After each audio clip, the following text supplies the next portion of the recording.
El noble óctuple sendero. En esencia, Buda abordó el problema de la vida en las cuatro nobles verdades como un médico.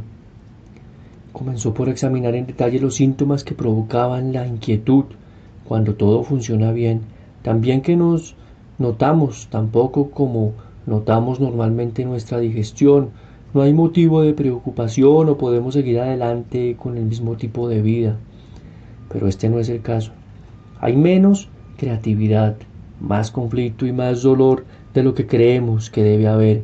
Estos síntomas los resumió Buda en la primera noble verdad, declarando que la vida está dukkha o dislocada. El paso siguiente consistió en el diagnóstico. Desechando los ritos y la fe, preguntó de manera práctica, ¿qué es lo que produce estos síntomas anormales? ¿Dónde está el foco de la infección? ¿Qué está siempre presente cuando el sufrimiento está presente y qué está ausente cuando este también lo está? La respuesta fue dada en la segunda noble verdad. La causa de la dislocación de la vida es Tana, o el impulso de la satisfacción íntima. Entonces, ¿cuál es el pronóstico? La tercera noble verdad es esperanzadora. La enfermedad puede curarse superando el impulso egoísta de una existencia exclusiva, lo que nos conduce a la receta. ¿Cómo puede superarse? La cuarta noble verdad da la respuesta. El medio para superarlo es el noble óctuple sendero. Este camino es, en consecuencia, un tratamiento, pero no es un tratamiento externo que el paciente deba aceptar pasivamente como procedente del exterior. No es un tratamiento de píldoras, rituales o gracia, sino de preparación. Los seres humanos se preparan de forma rutinaria para los deportes y para sus profesiones, pero, salvo notables excepciones como la de Benjamin Franklin, tienen la tendencia a creer que no hay preparación para la vida en sí. Buda no estaba de acuerdo con esto. Él distinguía dos maneras de vivir, una que él llamó ir a la aventura. Era la vida al azar, irreflexiva, en la cual el individuo es empujado y atraído por los impulsos y las circunstancias como una ramita en el desagüe durante una tormenta. La otra, a la que dio el nombre de camino, era la vida de forma deliberada.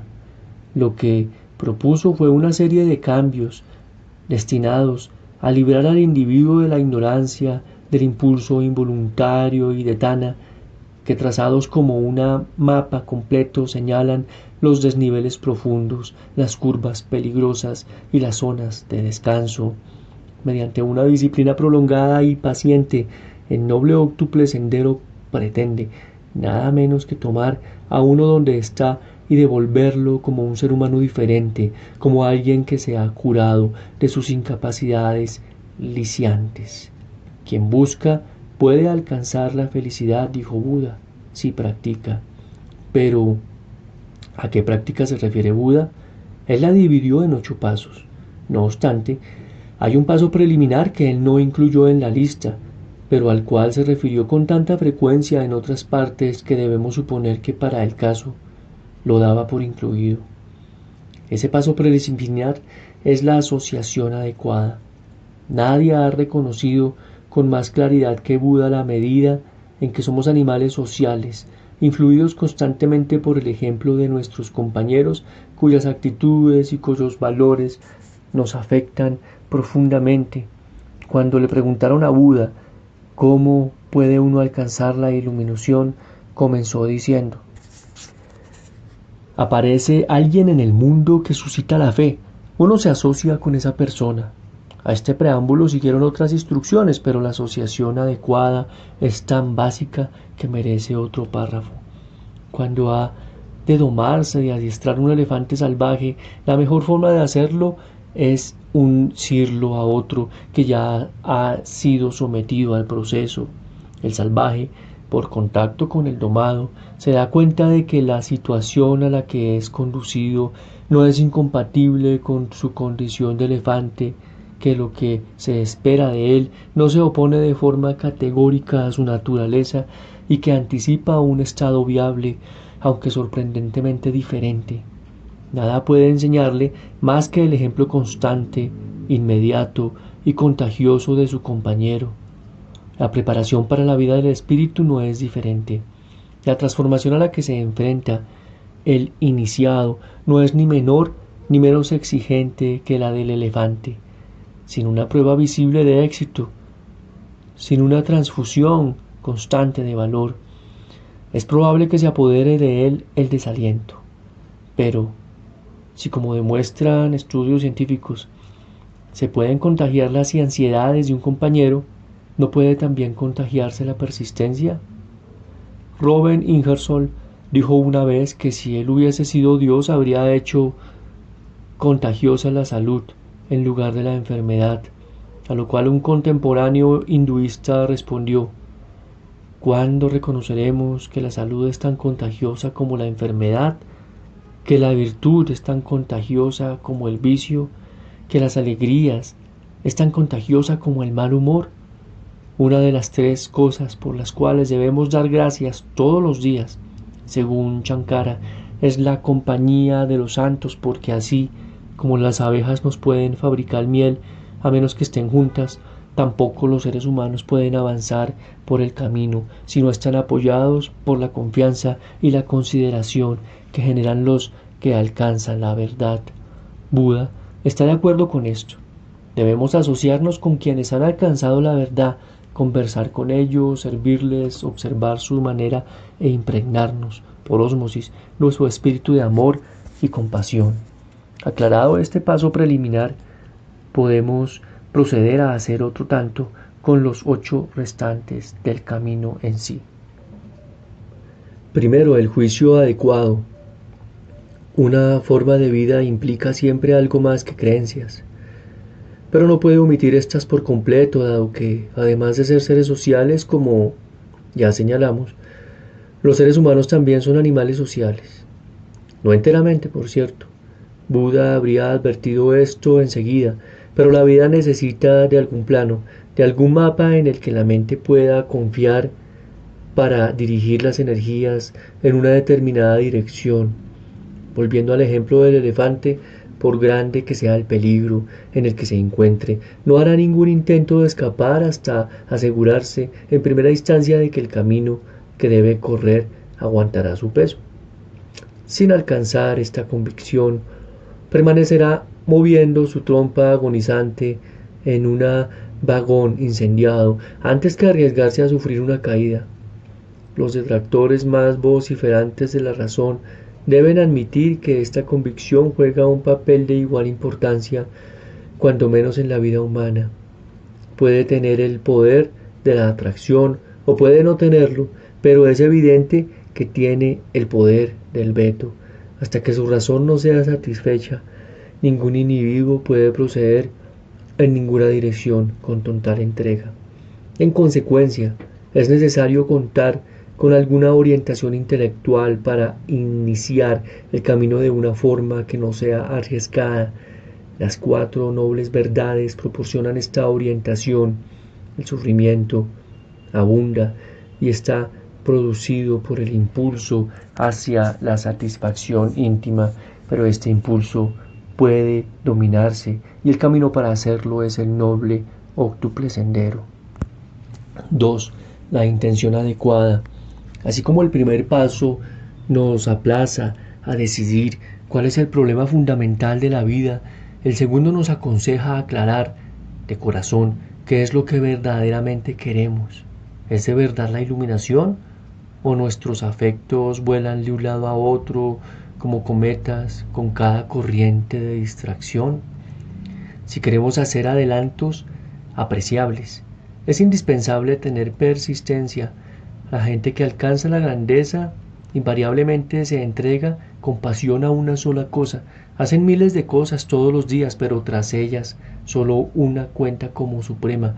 Cuando el ser humano busca la liberación con esta dedicación mental, puede esperar que su andadura se convierta de peligrosos pasos por arenas resbaladizas a grandes zancadas sobre tierra firme. Tercero, el lenguaje adecuado. En los 3 próximos pasos veremos los controles que dirigen nuestras vidas, comenzando por prestar atención al lenguaje. La primera tarea consiste en darse cuenta del lenguaje que se emplea y lo que éste revela del carácter. En lugar de comenzar con la resolución de no decir nada más que la verdad, paso que con toda probabilidad será ineficaz al principio porque es demasiado avanzado, será mejor comenzar con la decisión de notar cuántas veces al día se desvía uno de la verdad y preguntarse el por qué. Lo mismo debe hacerse con el lenguaje poco caritativo. No se debe comenzar por no pronunciar palabras poco amables, sino por cuidar del lenguaje para descubrir los motivos que provocan falta de amabilidad. Cuando este primer paso esté razonablemente dominado, podrán intentarse algunas modificaciones. El terreno será preparado, porque una vez que uno se da cuenta de la forma en que habla, la necesidad de los cambios será evidente. ¿En qué dirección habrá de hacerse estos cambios? En primer lugar, hacia la verdad. Buda abordó la verdad de forma más ontológica que moral. Él consideraba que el engaño es más tonto que malo. Es tonto ya que reduce la dimensión del ser porque ¿por qué engañamos? Tras las racionalizaciones, el motivo es casi siempre el temor de revelar a otros o a nosotros mismos qué somos en realidad. Cada vez que se cede a esta tarifa de protección, los muros del ego se engrosan para aprisionarnos más. Esperar que erradiquemos nuestras defensas en un plumazo implicaría ser irrealistas, pero es posible tomar conciencia de ellas progresivamente y reconocer las formas en que nos someten. La segunda dirección que debe tomar el lenguaje es la que conduce a la caridad. Deben evitarse el falso testimonio, la charla inútil, el cotilleo, la calumnia, la injuria, no solo en sus formas obvias, sino también en las encubiertas. Estas, el desprecio sutil, la falta de tacto accidental, el dicho mordaz, son a menudo más perversas porque las anima está velado. Cuarto, la conducta adecuada. También aquí la advertencia, tal como Buda lo detalló en sus últimos discursos, consiste en entender la conducta propia con mayor objetividad antes de intentar mejorarla. El discípulo debe reflexionar sobre sus actos, buscando los motivos que los provocan. ¿Cuánta generosidad contenían? ¿Cuánta búsqueda de ser propio? En cuanto a la dirección que deben tomar los cambios, el consejo es de nuevo hacia la generosidad y la caridad. Estas directrices generales se detallan en los 5 preceptos, la versión budista de la segunda mitad o mitad ética de los 10 mandamientos. No matarás. Los budistas estrictos incluyen a los animales en esta prohibición y son vegetarianos. No robarás, no mentirás. No fornicarás. Para los monjes y los solteros esto significa la abstinencia. Para los casados, la restricción de acuerdo con el interés de cada uno en el camino y con la distancia que haya recorrido de éste. No beberás bebidas intoxicantes. Se dice que uno de los primeros zares rusos, enfrentado a la decisión de elegir entre el cristianismo, el islamismo y el budismo, para su pueblo rechazó los dos últimos por contener esta prohibición. Quinto, el medio de vida adecuado. La palabra ocupación está bien pensada porque el trabajo ocupa la mayor parte de nuestras horas conscientes. Buda consideraba que el progreso espiritual era imposible si el grueso de las tareas suponía un obstáculo. La mano del tintorero está dominada por la tintura con la que trabaja. El cristianismo ha estado de acuerdo con esto. Martín Lutero, aunque incluyó de forma explícita a los verdugos por realizar una tarea que la sociedad desgraciadamente requería, descartó a los usureros y los especuladores. Para aquellos cuyo propósito de liberarse es lo suficientemente fuerte como para dedicar sus vidas a ello, el tener un medio de vida adecuado requiere que ingresen en una orden monástica y se sometan a su disciplina. Para los laicos es el tener ocupaciones que promuevan la vida en lugar de destrozarla. Tampoco aquí estuvo Buda conforme con la generalización y llamó a las cosas por su nombre, mencionando las profesiones que en su época consideraba incompatibles con la seriedad espiritual. Algunas son obvias: el tráfico de venenos, la trata de esclavos, la prostitución. Otras, si se aceptaran hoy, provocarían una revolución: la carnicería, la elaboración de cerveza, la fabricación de armas, la recaudación de impuestos. Entonces, los abusos eran rutina. Pero de todas las excluidas, una sigue siendo desconcertante. ¿Por qué condenó Buda la ocupación del caravanero? Si bien las enseñanzas explícitas de Buda acerca del trabajo estaban destinadas a ayudar a sus contemporáneos a decidir entre las ocupaciones que conducían al progreso espiritual y aquellas que lo impedían, hay budistas que sugieren que si estuviese impartiendo enseñanzas hoy, se preocuparía menos de los datos concretos que por el peligro de que la gente se olvidase de ganarse la vida es un medio de vida, no el objetivo de